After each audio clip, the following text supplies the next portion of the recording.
And then, probably the more important part of this, Chris and John, is where did TribeVest come from?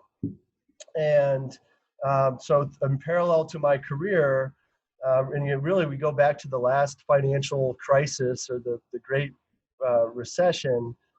My brothers and I kind of realized that, doing what we were told, which was go to school, get a good job, and get a good paycheck and retire and die gracefully wasn't really a good plan.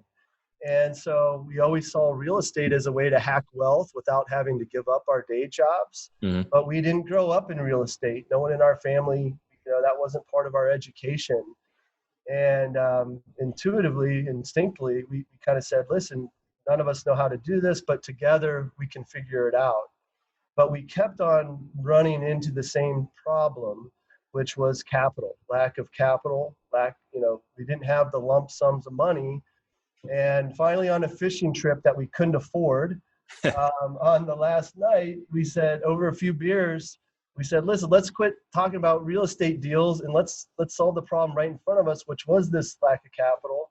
And we had our breakthrough. We said, listen, let's each agree to a manageable and monthly contribution of $500 each. Mm-hmm. And that was it. It was a stretch at the time, but it was manageable. And $500 between four of us was $2,000 a month, $24,000 a year. We stumbled, we learned, we got our first deal, we got our second deal, and we look back and we realize that by forming and funding that investor group, that tribe, we unlocked a future that we could have never dreamed of. And eventually people started asking us, hey, how did you get in on that deal? Wait a minute, I have a tribe of like-minded people, and we have shared financial goals. Can you help us form an investor tribe too? And that's when 3 years ago we set off to start building what is today the TribeVest application. Love it. I think that's really interesting. I kind of want to dig in a little bit more to those early years, because I think it's very interesting, because I think, we talk to a lot of people who are newer or trying to get in the game, and, very common question is, capital, lack of capital. Where do I get capital? How do I buy deals with no money? Blah, blah, blah. What was the reason you guys didn't try to, get creative or do no money down, or try to, create, instead of, sounds like you guys went right into rental properties. Is that correct? We did. Yeah. Started out in single family rentals, and now our portfolio is full of, all sorts of different real estate investment types. I'm guessing we were like probably a lot of your clients. We wanted to get into real estate because of what it meant. Mm-hmm. We saw it as freedom, financial freedom. We saw it as the perfect asset class, in that, all the advantages that come with it and the leveraging. But more important than the deal, I think for us was we wanted to learn. Like we felt like if you take all of our property away from us, right, and all of our, everything we own, mm-hmm. we're still financially free because we built up those repertoires, right? We kind of learned that we could do it, and that to us that was the security. In fact, we're not. We still all have our other jobs. I'm of course CEO of TribeVest, but it's very much something we do on the side. Mm-hmm. So I don't think we were in that position to really dive in and get creative and shortcut here and figure this out here. And there was less resources out there too.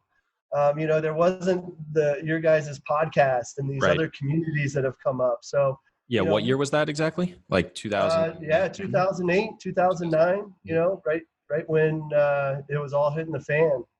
Yeah, no, I think that's really important, because I think what I hear you saying when you were talking, and what I kind of extrapolated, and I agree, is that just because you do it for no capital doesn't mean you're not using resources.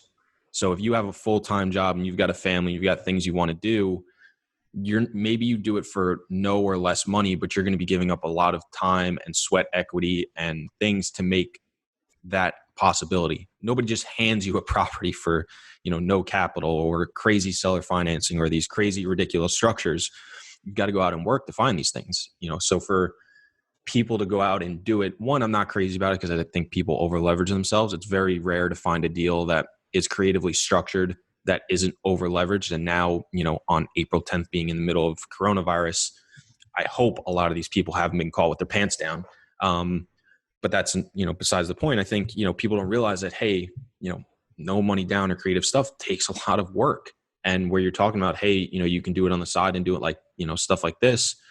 I think to your point, people need to take a harder look at, what can they save over a sustained amount of time, and understanding that, hey, the first, 3 or the first 5 or the first 10 properties are going to take much longer than the next 5 or the next 10 or the next 20 properties, because of that, compounding investment, the extra cash flow, the appreciation, the principal pay down, and all that stuff. And people don't want to hear that. They want, instant gratification. They want to have the cash flow now. They want to have the properties now. They want to have the portfolio now.